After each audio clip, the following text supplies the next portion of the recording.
This is Raising Bosses. I'm your host, Shauna J. Ray, and on this podcast, it's a space for parents, dreamers, and entrepreneurs who believe that nurturing a family and building success can go hand in hand. These are real stories, heartfelt strategies, and a reminder that your family and your goals can grow together. So stay tuned.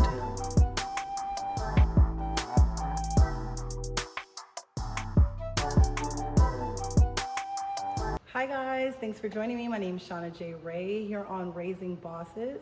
Today I'm going to talk to one of my pageant sisters. We're going to go over the beginning for the pageant and everything that we're doing.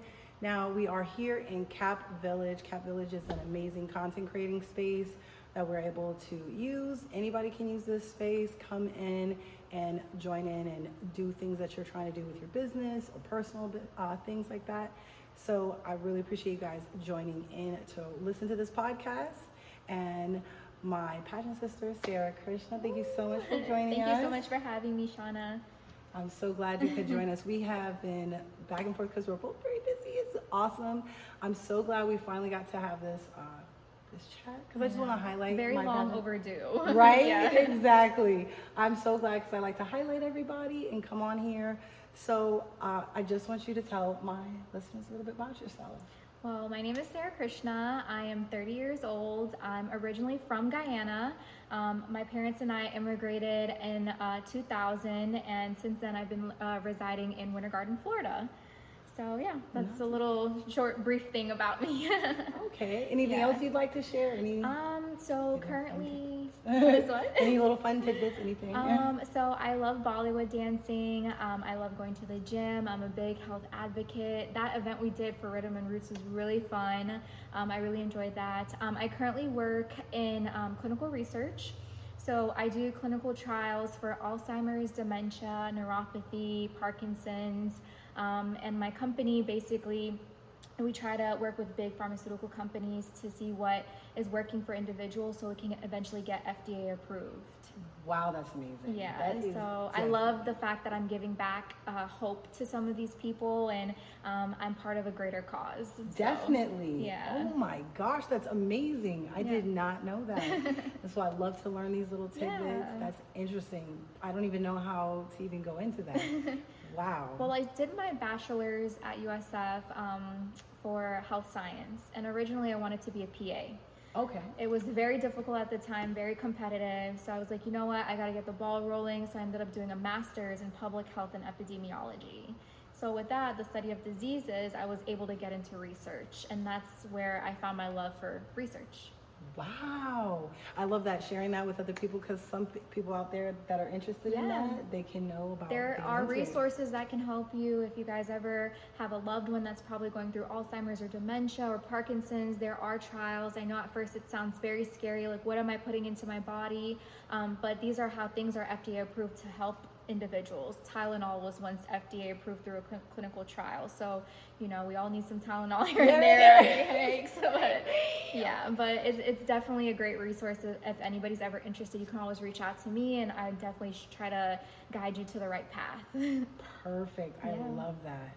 Now, what platform are you representing, and why does it feel personal to you? But I always ask this question, and I'm like, I want to know your in-depth in your head version. Yeah, so my platform starting into not just pageantry was always mental health, especially in the Caribbean community. So growing up, our parents were never taught what anxiety and depression are.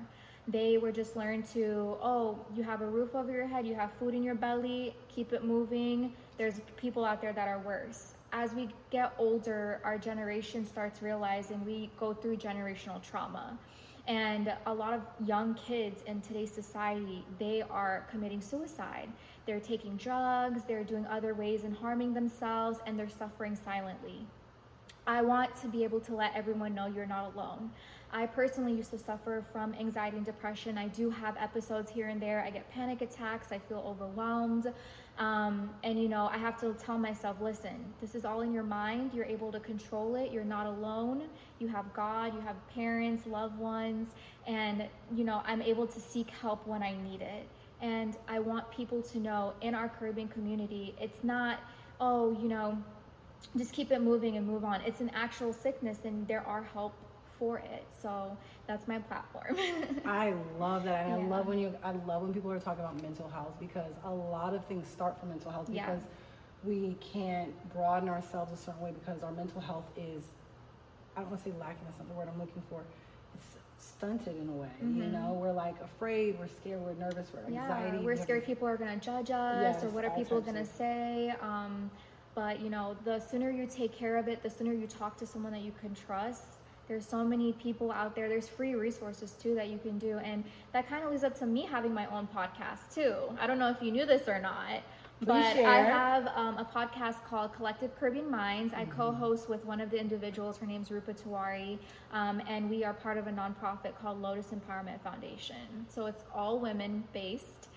Go women. Yes, And basically the podcast is bi-weekly, and we have topics that touch base on giving back to the community, promoting culture, and then also mental health awareness in the Caribbean community. So we have speakers that come on and give resources, and you know, they let people know that, hey, you're not alone. So yeah.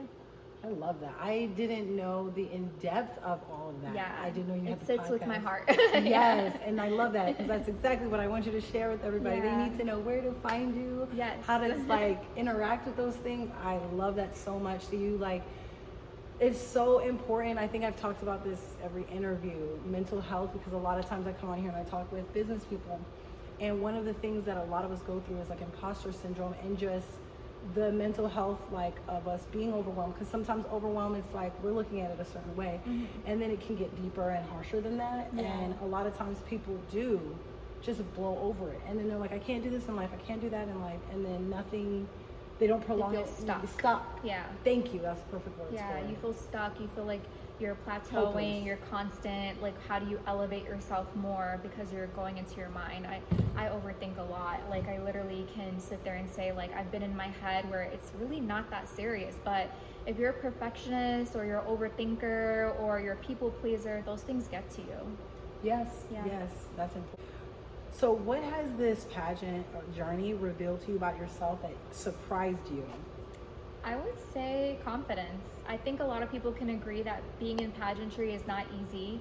It's a lot of stress. You feel overwhelmed. All the time. I will say, getting into this, I did do other pageants when I was younger, nothing crazy like this.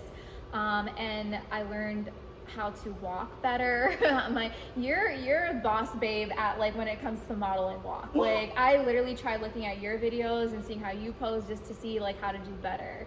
I will say confidence, it gave me a sense of feeling that, you know, I'm able to do something once I put my mind to it. I enjoyed completely meeting new people. Coming into this, I knew no one. I literally knew no one, like no one. I came in this alone. They reached out to me.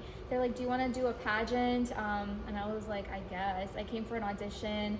I met Joa and Miss Julie and Miss Gannett, and you know, I think it's just mainly confidence. You were thrown into it a little bit, kind of. I love that. Yeah. I love that, because then this was something that they like put in front of you that you weren't necessarily like in the direction for, but you're like, let me try, let me do this, let me see how this goes. I've done photo shoots before for like carnival bands, and that was fun, but actually being in front of live people, like live time, I've never done that. I've done performances, but those are routine stuff. You practice, and then just going forth in like a pageant, it's like, okay, it's not like, you know, practice to the point where it's like, oh, routine.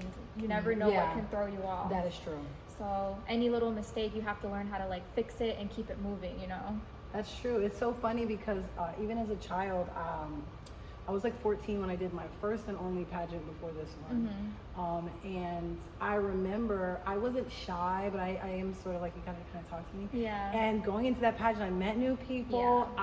They taught us in the pageant that I was in, they taught us how to walk. I mean, they do that here too, but like I was a child, and they were like, they had like a group of us, structure and everything. And I was like, I love this. And that was initially like the base of anything that I came into this with. Yeah. It's not a lot, but the same way you talk about it, like, yes, that was why I wanted to be in this, because it was like, I remember this from childhood, and I've been looking into something, You know, I'm like, Yeah. I don't know what kind of pageant to be in. So that's like awesome. It's a very fun experience. You get to express yourself in Yes. different ways. Each segment, I feel, even though we had certain restrictions and limitations to it, you're able to express yourself in Yes. the way you dress, the way you walk, how your hair and makeup is done. Agreed. It's creativity brought to life. And I really, really, really, really like that. The fact that you're able, like everyone in this pageant, you could see a different personality in them. And I enjoyed seeing that. And even though I didn't get to spend as much time as I wanted to with, like, you know, certain contestants, it was such a pleasure just being with everyone. And it was such a bond. And that night, I was like, wow, like these are amazing women that are going up against me. You know, like I feel like everyone is a winner, regardless of who the final winner was. Exactly. So it was a great experience. It was. Yeah.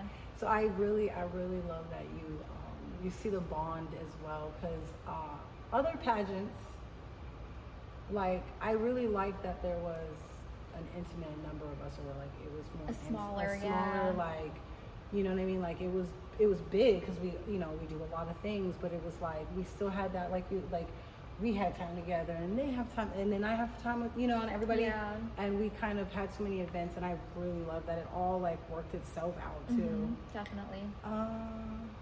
Let me see. I had another one. These are really good questions. Let's see here. What do you hope little girls and women watching you when they look at you? Wow. It's like a weight on your shoulder. No pressure. I just want them to know that they are beautiful in their own way. I know it sounds like a very surface, like basic answer. It's true. Women should always feel confident in their own skin, no matter shape, size, hair color, skin color. Just know that you are beautiful, and at the end of the day, God loves you, everyone loves you, and you just keep going forward as to what you want and what you dream of doing. That part. Little girls, I feel like I'm always trying to like uplift them and just talk, you know, confidence into them, and just letting them know like the world is your canvas. Just do whatever you want to do with it. Just because you're a woman doesn't mean you can't be a truck driver, you can't be a mechanic, you can't be a plumber. Like, stop setting limitations to what females can and can't do. You know, we are very smart human beings and creatures. Like, there's so much that we can do. And, you know, just looking at pageantry, I feel like at the end of the day, I want women to know that you can put your mind to anything, you can do it. It doesn't matter what it is, you can do it. So I love that, because that's definitely my bag too. I Yeah. love that, because it's so important, especially when we talk about the little girls. Because if you even have an experience from when you're a little girl, that person that you I don't like to say idolize, but you know, like you looked up to in a way. Yeah. And they did something that shaped you for the rest of your life. Yes. And you're like, dang, I still think about that from this day. And if you could put forth something positive in their mind, and that tidbit that's like, hey, you too. Mm-hmm. And that's us just wearing ourselves on, like us on our Definitely. sleeves. It's because I'm like looking at you, I'm like, I could do what she's doing. If she could do it, I could do it. I'm gonna do the same thing, or do something similar. Yeah. So I love that. I take that in a lot too, because that's why I do certain things. It's because other people have inspired me Yeah. from young and older. It's so true. I get so emotional thinking about it, like as you're saying that, because like looking back at my little self, my little girl self, like 20 years ago, I was 10. I would never think in a million years like I would be where I'm at today. And it's like, wow, little you would be so proud of who you are today, because you have to give yourself grace. Like, I literally wouldn't have thought I would have had a nonprofit, a podcast, working in research, you know, trying to give back to my community, doing pageants. Like, even this podcast, who would have thought I would be here speaking to you? So it's like, when you look back at your younger self, you really are like, wow, like, you know, I may not be the richest, I may not be the prettiest, I may not be, it manifested. But like at the end of the day, you did a lot, and I'm proud of who I am today. As you should be. I love that. It's so important. And it's like every day I think about the same thing. Like, you never know. Back then, I say all the time on my like on Instagram, I'm like, little me, and I know specific ages of certain things. Little me would have been is gonna be so proud of me. Like, I'm just so happy to make her happy, because that just makes us like grow as women. Now, I know you told us a lot about yourself in the, like, not a lot, because obviously there's more to you, but I meant like Is there any other things that you want to share with us? Because I want to make people to know all the places they can find you. If there's anything that you offer, any other services, anything, I want them to tell them everything about you. Just highlight.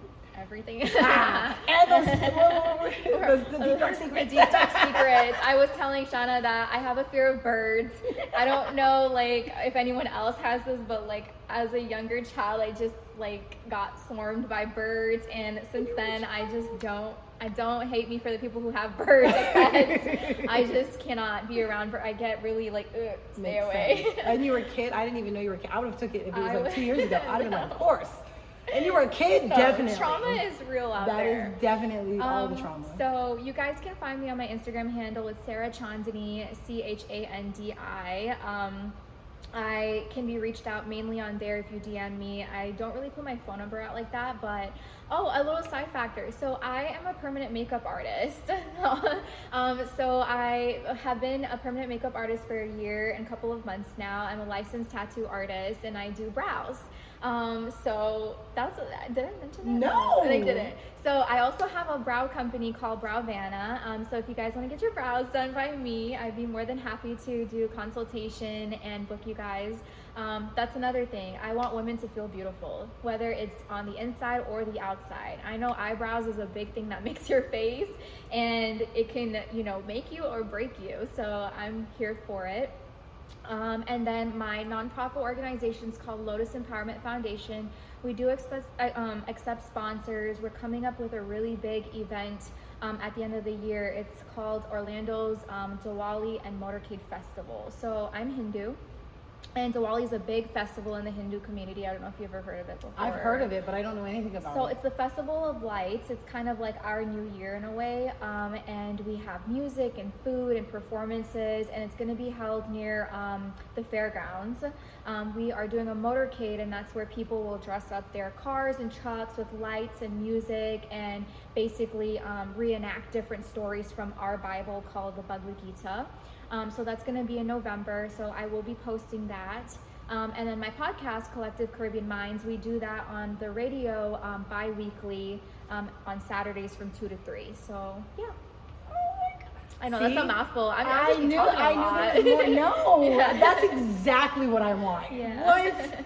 We're also multifaceted, because you see how you're like, oh yeah, and eyebrows. I was like, what service? I don't know. You might sell something, and that's me. Yeah. I literally do the same thing. I'm like, please don't ask me what I do. Ask me what I don't and can't do. That's where we start. Because I want to dip into a little bit of everything. But yeah, those are the main things that I do, and that's just a side hobby. It's not my main profession. As you know, I do clinical trials, but whenever I get a chance and people book me, I just want to make you beautiful, more beautiful than you already are. Yes, so, enhance, make you feel like really enhance your beauty. Because I know back then, like, you would take time to draw on your eyebrows. It takes save time. 30 minutes a day. Yeah. 30 minutes in the morning, you just wake up, And naturally everything. perfect eyebrows. I love that. I love that. Well, thank you so much, Shara. It's definitely amazing. Another amazing podcast interview, guys. Sarah Krishna, I am so happy to have you on my podcast.